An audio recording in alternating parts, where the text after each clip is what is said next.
E aí, gente, tudo bem? Questão aí dos gafanhotos, tá? Essa possibilidade desses indivíduos chegar até o nosso estado ou chegar até o Brasil. Ainda tem uma probabilidade, em função muito da temperatura, das condições ambientais, se elas se mantiverem como estão agora, temperaturas acima de 20 graus, 25 graus, a gente ter condição de direção de vento, da onde essa nuvem está para o estado do Rio Grande do Sul, e também se a gente tiver velocidade de vento, que são esses os parâmetros que fazem com que a gente tenha a direção dessas nuvens e a probabilidade da chegada delas em algum local. Então é provável, a gente tem que ficar preparado. O que pode acontecer se essa nuvem chegue até o nosso estado ou chegue até o Brasil? É muito mais uma relação de capacidade de dano.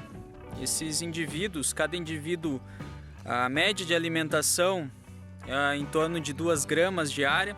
Só que isso é muito relativo. A informação que a gente tem desse consumo é do Schistocerca gregária, que é aquele gafanhoto que ocorre na África, onde que tem uma informação científica mais contundente e robusta. A gente está se baseando nesse consumo alimentar em função dessa espécie. Contudo, o nosso é o Cancellata, é uma outra espécie. Claro que a gente tem que ver, até a gente se propôs a ir até esses locais onde que estão esses gafanhotos para fazer alguns levantamentos e fazer alguns estudos. Contudo, em função da pandemia, em função das limitações e também muitas vezes até em função de falta de vontade de quem poderia nos auxiliar a fazer isso, em fins governamentais, é óbvio, a gente não conseguiu fazer. Mas enfim, a gente tem que monitorar, é a única coisa que a gente consegue fazer. A gente está no outro lado, né? Tem que ficar monitorando, e para isso a Secretaria de Agricultura do Estado está fazendo um bom trabalho. Em relação ao potencial das culturas, o que ele pode atacar? Ele pode atacar qualquer cultura. Ele é um organismo que consome a área foliar das plantas, né? Ou seja, desde pastagens, seja de plantas basicamente anuais ou perenes, ou até indo para o lado da fruticultura, das frutíferas. Esse organismo ele pode se alimentar e gerar impactos que podem ser recompostos pelas plantas atacadas, seja elas perenes, isso em 2, 3 anos. E no caso de plantas anuais, no caso aí de poáceas, praticamente em pastagens ou até na cultura do trigo e da aveia, esses impactos podem ser significativos e até inviabilizar uma safra, né? O que isso se torna bem impactante até para a economia do estado. Em relação à questão de controle, foi feito um plano robusto, até por engenheiros agrônomos organizados aí pelo SINDAG, e a gente fez esse plano e encaminhou para o Ministério da Agricultura até para a gente prever essas ações aí de combate, né? Mas o profissional habilitado para isso é o engenheiro agrônomo, né? Tem que passar por ele. Qualquer recomendação é o profissional que tem estudo e tem embasamento para fazer esse processo de recomendação, né?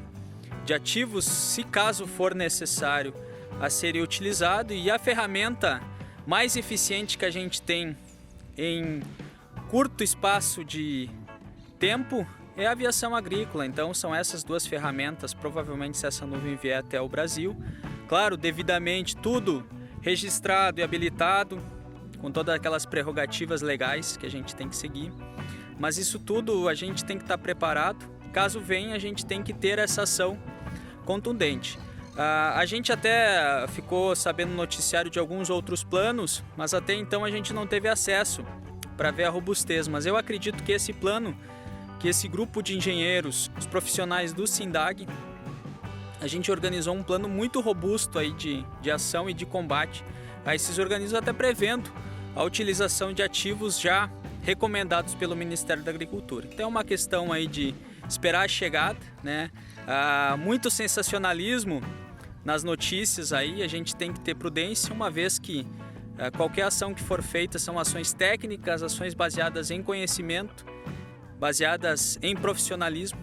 E acredito muito que, se caso venha, a gente até vai estar bem preparado aí para suprimir essa nuvem aí. Mas eu acredito que a possibilidade ainda é muito baixa, da chegada dessa nuvem até o nosso estado, mas a gente tem que continuar monitorando. Para a eliminação de qualquer inseto praga, ou seja, pragas que causam danos econômicos nas áreas de cultivo, qualquer inseticida que for aplicado sobre o alvo, ou seja, sobre aquele nosso organismo alvo, ele tem que chegar em concentração suficiente para que ele possa eliminar o inseto.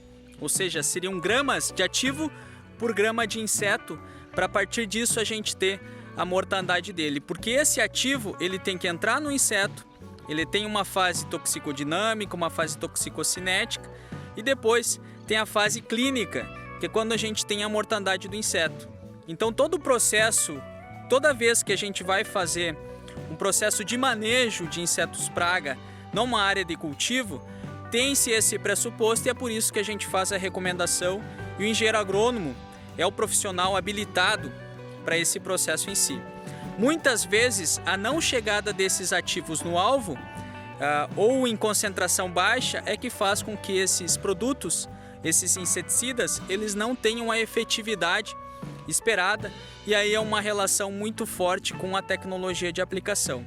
O primeiro pressuposto dessas nuvens de gafanhotos, e aí tem a relação de estratégias de controle, é que essas nuvens elas são muito amplas, não são organismos que estão concentrados, são organismos que têm uma amplitude de altura que a gente trabalha de 10 metros a mais de 100 metros de altura, bastante esparsos, então é muito difícil a gente fazer algum controle desses organismos em voo.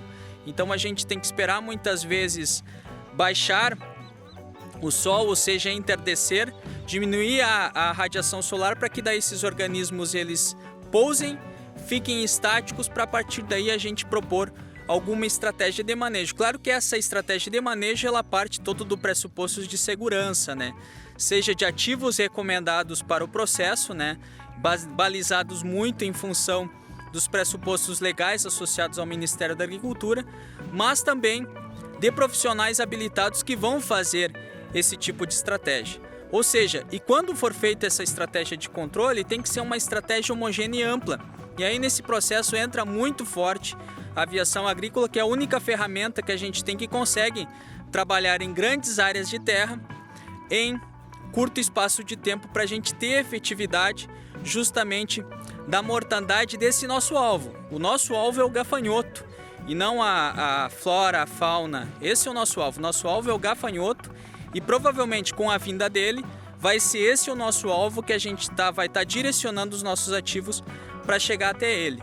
Então provavelmente, se caso venha, toda a estratégia de controle ela vai ser executada em ambientes onde que a gente não tenha nesses ambientes outros organismos que possam ser porventura até influenciados em seu comportamento em função aí dessa aplicação desses ativos. Então é uma questão muito mais de segurança que está sendo executada, até nesse pressuposto da gente ir até o nosso alvo, e o nosso alvo é o gafanhoto. Então eu acredito que para esse processo a população ela deve estar bem tranquila, uma vez que existe ciência por trás de todo esse processo de recomendação de ativos, existe ciência, existe segurança, e todo esse processo, se for executado, esses são os primeiros pressupostos que a gente vai estar seguindo, que é a segurança no processo de combate a esses organismos que são pragas, que podem ser